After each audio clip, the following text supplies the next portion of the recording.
Excel মাহমুদের নতুন একটি ভিডিওতে আপনাকে স্বাগতম। যারা নিয়মিত আর্টিকেল লেখেন বা বিভিন্ন লেখালেখির কাজ করেন, টাইপের কাজ করেন, বিশেষ করে ইউনিকোডে টাইপ করেন, অনলাইন বেসড, তাদের জন্য একটি নতুন সিস্টেম যা আপনারা অনেকদিন ধরে খুঁজতেছেন। যেমন আমি কথা বলতেছি, আমার মুখের যে ভয়েসটা এটা দিয়ে আপনার টাইপ হয়ে যাবে অটোমেটিক। অনেকেই জানেন, যারা জানেন না তাদের জন্য আজকের ভিডিও। তো কাজটি করতে হলে আপনাকে অবশ্যই গুগল ক্রোমের একটা ব্রাউজার লাগবে। এটা কিন্তু মজিলা ফায়ারফক্স বা অন্য কোনো ব্রাউজারে হবে না, অবশ্যই গুগল ক্রোম লাগবে। এটা গুগলের নিজস্ব একটা সার্ভিস। এরপরে আপনি ব্রাউজার থেকে যাবেন হচ্ছে docs.google.com, গুগলের নিজস্ব যে সার্ভিসে একটি ডক বা ওয়ার্ড ফাইল যে সিস্টেমটা, সেখানে চলে যাবেন এবং ওপেন করবেন ব্ল্যাঙ্ক একটি ফাইল। আহ, অনেকেই আমরা এই ডক ফাইলে বা এখানে আমরা অনেক সময় টাইপের কাজ করি, বিভিন্ন চিঠি লিখি বা বিভিন্ন টাইপের কাজ করি। যেহেতু এটা ব্রাউজার, সো এখানে আপনি অটোমেটিক্যালি ইউনিকোডে টাইপ করতে পারবেন বা অবরোধের যে ফন্ট সেটা দিয়ে আপনি টাইপ করতে পারবেন। তো এখানে আপনারা চাইলে কিবোর্ড থেকেও টাইপ করতে পারবেন, অথবা আপনি মুখে যে কথাগুলো বলতেছেন সেগুলো টাইপ করতে পারবেন। অনেক সময় আমরা বাংলা টাইপের জন্য অনেক সময় ব্যয় করি আমাদের কিবোর্ডের উপরে। সেটা থেকে পরিত্রাণ পাওয়ার জন্য আজকে আপনি স্টেপগুলো ফলো করলে অবশ্যই টাইপ করতে পারবেন। হ্যাঁ, টাইপ করার পরে অবশ্যই আপনাকে একটু কারেকশন দেখে নিতে হবে, কারণ আপনি ভয়েসটা যে স্পিডে বলবেন সেই স্পিডে আপনার গুগল ডক বা টাইপিংটা স্পিডটা একটু ম্যাচ না হওয়ার কারণে কিছু টাইপ মিসিং হতে পারে, সেগুলো অবশ্যই বা স্পেলিং গুলো অবশ্যই আপনাকে দেখে নিতে হবে। তো প্রথমে আমি এখান থেকে যে কোনো একটি ফন্ট টাইপ করব, ফন্টের নাম সিলেক্ট করব। যে কোনো একটি ফন্ট, আপনি যে কোনো ফন্টে টাইপ করতে পারেন বা যে কোনো একটি ফন্ট সিলেক্ট করতে পারেন। আর যেটি থাক, আমি ডিফল্ট ভাবে যা সেট আছে, আমি এখান থেকে যাব হচ্ছে টুলস। দেখবেন এখানে যদি এই মেনুটা না থাকে, অবশ্যই এই অ্যারো বাটনটা পাবেন। এই অ্যারো বাটনে ক্লিক করলে আপনি এখানে সব ধরনের টুলসটি আপনি এখান থেকে পেয়ে যাবেন। এরপরে আমি এখানে যাব টুলস, টুলস থেকে দেখেন ভয়েস টাইপিং, এই অপশনে ক্লিক করবেন, অথবা কিবোর্ড থেকে প্রেস করবেন control plus shift plus S. এটা যদি টাইপ করেন, এখানে আপনার ভয়েস দেওয়ার জন্য একটি মাইক্রোফোনের চিহ্ন পাবেন বা মাইক্রোফোনের আইকন পাবেন। এই আইকনে ডিফল্ট ভাবে ইংলিশ ইউএস এর ফন্টে ডিফল্ট ভাবে থাকবে। আপনি চাইলে ইংলিশ ফন্টেও টাইপ করতে পারবেন, বা এখানে যে ডিফল্ট যে ফন্টটা আছে সেই ফন্টে বা যে ল্যাঙ্গুয়েজটা আছে সেই ল্যাঙ্গুয়েজে আপনি টাইপ করতে পারবেন। কিন্তু আমি করব আজকে বাংলাতে টাইপ করব, সো এখানে আমি ড্রপ ডাউনে ক্লিক করব এবং নিচের থেকে বাংলা ফন্টটা সিলেক্ট করে দিব। বাংলা বাংলাদেশ বা এই টাইপের যে কোনো ফন্ট আমি যদি পেয়ে থাকি, সে বাংলা বাংলাদেশ সিলেক্ট করতে হবে। আপনি ভারত যদি টাইপ করেন, সেটা ভারতের যে ডিফল্ট যে ল্যাঙ্গুয়েজটা বা ভাষার যে রীতি সে অনুযায়ী টাইপ হবে। আমি বাংলা বাংলাদেশ সিলেক্ট করব এবং এখানে আমি যদি এখানে একটা সিঙ্গেল প্রেস করি, তো আমার ভয়েস নেওয়া শুরু করবে। তো এখন যদি আমি এখানে প্রেস করি, দেখুন প্রেস করলে এখানে একটা রেড সিগন্যাল দেবে এবং তখন থেকে আপনি যে ভয়েসটা বলবেন বা ভয়েসটা দিবেন সেই ভয়েস অনুযায়ী টাইপ হবে। আহ, দেখুন এখানে আমি ক্লিক করার পরে রেড সিগন্যাল হয়ে গেছে আইকনটা, এবং আমি যা বলতেছি সেগুলো কিন্তু এখানে টাইপ হচ্ছে।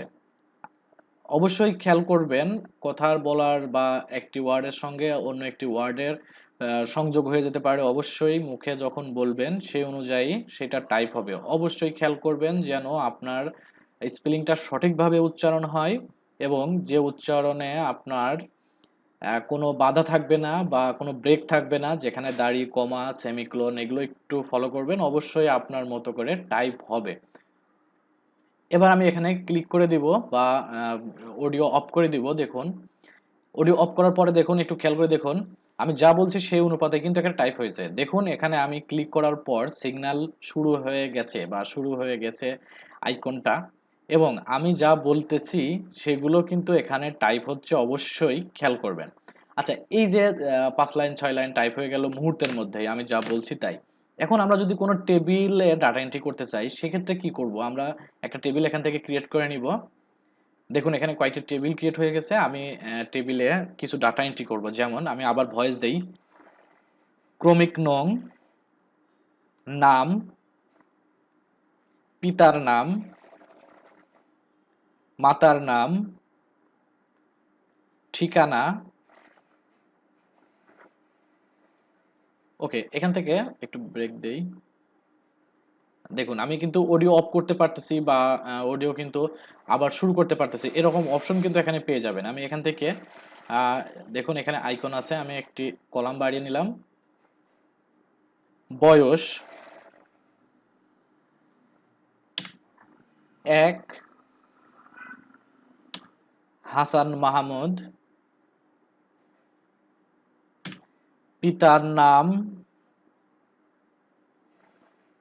মাতার নাম, ঠিকানা 26/2 হাসান 2, পিতার নাম 2, মাতার নাম 2, ঠিকানা 2, বয়স 30, 3 হাসান 3, পিতার নাম 3, মাতার নাম 3, ঠিকানা 3, 34 মাতার নাম 3। দেখুন অবশ্যই আপনারা খেয়াল করছেন আমি একটা ভয়েস দেওয়ার পরে একটা করে কিবোর্ড থেকে ট্যাব প্রেস করতেছি, তার মানে নেক্সটে যে কলামটা আছে বা যে সেলটা আছে সেখানে আমি চলে যাচ্ছি। এইভাবে আপনি বেশ কিছু টেক্সট যদি টাইপ করার পরে আপনার যে কোনো একটা এক্সেল শিট বা আপনার যে কোনো ওয়েতে আপনি যেখানে নিতে চান সেখানে আপনি কপি পেস্ট করে নিতে পারবেন। অবশ্যই ভয়েস সিস্টেমটা গুগলের যে শিট আছে শিটসে অবশ্যই নাই, এটাকে আমি এক্সেল শিটে পেস্ট করতে পারি অথবা গুগল শিটে নিয়ে গিয়ে আমি ওখানে এটাকে পেস্ট করে দিতে পারি। দেখুন এখানে পেস্ট করব, তাহলে ইউনিকোডের যে ফন্ট বা ডিফল্ট যে ফন্ট সেই অনুপাতে এখানে পেস্ট হয়ে গেছে। সো আপনার যত ধরনের যত বড় লেখা হোক না কেন আপনি সে যে কোনো ওয়েতে লিখতে পারেন, সেটা হতে পারে প্যারাগ্রাফ বা আপনি টেবিল আকারে বা আপনি টেক্সট অ্যাপ্লিকেশন আকারে যে কোনো ওয়েতে আপনি টাইপ করতে পারেন। অবশ্যই আপনার টাইপটা একটু মিলিয়ে দেবেন। অবশ্যই স্পেলিং গুলো দেখেন, এখানে আমাদের কোনো ধরনের স্পেলিং মিস্টেক বা ভয়েস মিস্টেক বা আমার যে কোনো ধরনের উচ্চারণগত সমস্যা, এখানে কিন্তু ওই ধরনের সমস্যা পাওয়া যায়নি। আমি যেভাবে বলছি কথাগুলো সেভাবেই টাইপ হয়ে গেছে। তো অবশ্যই এইভাবে টাইপ করে আপনি আপনার এক্সেলে নিতে পারেন অথবা আপনার যে কোনো ধরনের অনলাইন বেসড যেখানে সাবমিট করতে চাচ্ছেন সেখানেও করতে পারেন। আপনি বড় ধরনের একটা চিঠিও লিখতে পারেন ৪ পেজ ৫ পেজের মতো, যেটা আমাদের টাইপ করতে কিন্তু যথেষ্ট সময় নিতে হতো এবং এখানে টাইপ করতে গেলে অবশ্যই আমাদের টাইপ মিসিং হতো, যেটা এখানে কিন্তু বিন্দুমাত্র টাইপ মিসিং নাই আমি যতটুকু মনে করি। সো যেভাবে আপনি চাচ্ছেন সেভাবে টাইপ করতে পারবেন, যে কোনো ল্যাঙ্গুয়েজে, এখানে যত ল্যাঙ্গুয়েজ আপনি পারেন সেই ল্যাঙ্গুয়েজে আপনি টাইপ করতে পারবেন। তো যাই হোক ভালো থাকবেন, আর যদি ভালো লেগে থাকে আপনার এই টিপসটি অবশ্যই চ্যানেলটি সাবস্ক্রাইব করবেন আর অবশ্যই ভিডিওটি আপনার টাইমলাইনে শেয়ার করে দিবেন যেন অন্য সবাই বিষয়টা জানতে পারে বা এটার ব্যবহার করতে পারে। ধন্যবাদ, ভালো থাকবেন, আল্লাহ হাফেজ।